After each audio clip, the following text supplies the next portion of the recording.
70 काफिर हुजूर की बारगाह में आए और आके कहने लगे क्या तुम ने ये एक नया दिन नया मजहब शुरू कर रखा, अबा उस्ताद के दिन को छोड़ दिया, तुम करते क्या हो, तुम्हारा दावा क्या है? हुजूर मुस्कुरा के फरमाने लगे मेरा कोई और दावा नहीं, चंद लम्हे नहीं मुझे देते। वो कहने लगे बोलिए क्या कहना चाहते हैं? फरमाया तुम खामोशी से बैठ जाओ। हुजूर ने कुरान की तिलावत करना शुरू की।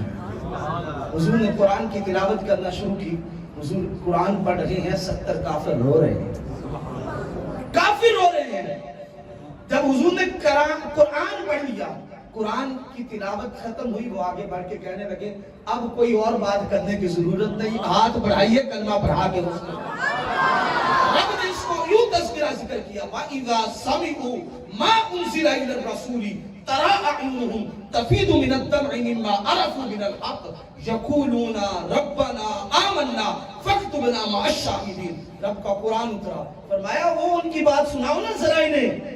जब आप कुरान की तिलावत कर रहे थे तो उनकी आंखें वो रो रही थी और उनका रोना ऐसे था जैसे कलेजे मुंह को आ गए। इस अंदाज में कलामुल्लाह को सुन के रो रहे थे, इस अंदाज में उनके सुनने की और रिक्कत की कैफियत थी।